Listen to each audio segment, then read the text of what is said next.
Good day mga boss, updates tayo sa inahin ko na bagong nanganak mga boss. Nagsilang siya ng 11 healthy piglets. At kung mapapansin nyo mga boss, hindi ko pa pinutulan ng buntot. Di old pa ito. Ang ngipin lang muna yung kinuha ko mga boss nang sa ganon.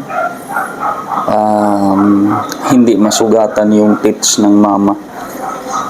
Kasi napaka-importante yun mga boss dahil masyadong matulis ang ngipin nila. Hindi ko pinutulan ng buntot dahil isabay ko na lang sa pag-ear nuts tsaka pag-castrate sa kanila mga boss. Nang sa ganun, isang bagsakan lang yung stress. Kasi stressful sa kanila yung putulan ng buntot sa ear nuts kaagad at the day old. Napaka-importante na hindi muna sila ma-stress mga boss.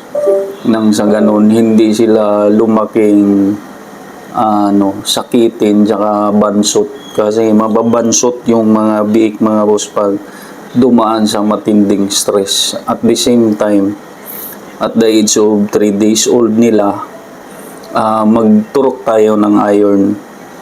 At pagdating ng 8 to 10 days, pwede na tayong mag-castrate mga boss. Kasi halatang halata or klarong-klaro na yung testicles ng mga lalaking biik natin. At ayaw din natin na ipaabot pa ng 15 days kasi masyado nang malaki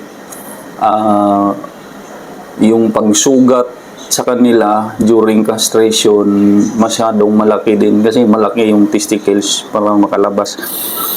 At doon na tayo magbigay ng broad spectrum antibiotic during castration, tail cutting, tsaka ear nuts. Nang sa ganun, agapan natin or mapigilan yung possible secondary infection mga boss. Kasi magdudugo yan tapos mahapdi. At magbigay tayo talaga ng antibiotic para sa kanila. At the same time, gagamit tayo ng branded na wound healer mga boss, yung pang spray para sigurado tayo na madali mag-heal yung sugat during castration. At the same time, bigyan din natin yung mga babae, mga boss, ng broad spectrum antibiotic. Kumbaga lahatan yan. At the age of 15 days ng mga biik natin, mag-booster shot din tayo ng iron. Tapos B-complex at the age of 21. And then, bago iwalay, magturok tayo mga boss ng another broad spectrum antibiotic. Nang sa ganun, maagapan natin yung secondary infection din due to stress sa pagwalay sa kanila. Kasi backyard tayo, ang practice natin, iwalay sila at the age of 30 days. Kasi mag-a-adjust sila sa bago nilang mga boss area, kasi doon na yung iwalay natin sila. So hindi na sila dependent sa kanilang mama. Mag-iingay yan mga boss, so stress, maghahanap pa yan ng didi. So and then wag natin kalimutan, at the age of 5 days tuturuan na rin natin na sila, pakainin natin ng premium booster pellets at saka may halong parang gatas para sa biik. Nang sa ganun, hindi sila maninibago at mabilis at madali silang matutong kumain ng feeds. At wag din natin kalimutan mga boss, balik tayo sa mama after niyang magluwal ng mga biik, lumabas na yung placenta, magturok din tayo ng broad spectrum antibiotic sa kanya. Nang sa ganun, maagapan din natin yung possible secondary infection na resulta ng lalagnatin siya mahina ng magpagatas kasi may mga yan sa ilalim pa, bunga ng panganganak niya sa mattress niya o kaya yung sa ibang parts, lalong-lalo na sa niya, sa ari niya. So napaka-importante mga boss na bigyan talaga natin siya ng broad spectrum antibiotic. At after nun, pag iniwalay na natin yung mga biik, turukan natin siya ng B-complex nang sa ganun mabilis yung recovery niya sa kanyang paglalandi na naman. Kasi may yan mga boss, yung after iwalay, dry period niya yun. So para mabilis ding maglandi siya, so pakainin natin siya ng gestating na. At yung ipapakain pala natin sa habang nagpapasuso pa siya is lactating, pampagatas ng mga feeds mga boss. Mabibili naman yan, available yan sa lahat ng Agribit. At yun nga, gestating na pag dry period na siya, pwedeng haluan ng hog grower nang sa ganun madaling makarecover yung katawan niya. At pag naglandi na gestating na talaga lahat. At yun, huwag na din natin kalimutan na purgahin natin yung mama at that time nga iwalay sila. So napakaganda yung pangangalaga natin dito mga boss, kasi hindi biro talaga yung pag-aalaga ng inahing baboy, kasi 116 to 114 days silang magdadala ng mga biik habang nagbubuntis sila. So dapat sa stage na yan o sa mga araw na yan, maiwasan talaga na magkasakit yung inahing baboy natin, kasi hindi tayo pwedeng maggamot sa kanya. Makunan yung mga inahin natin na buntis.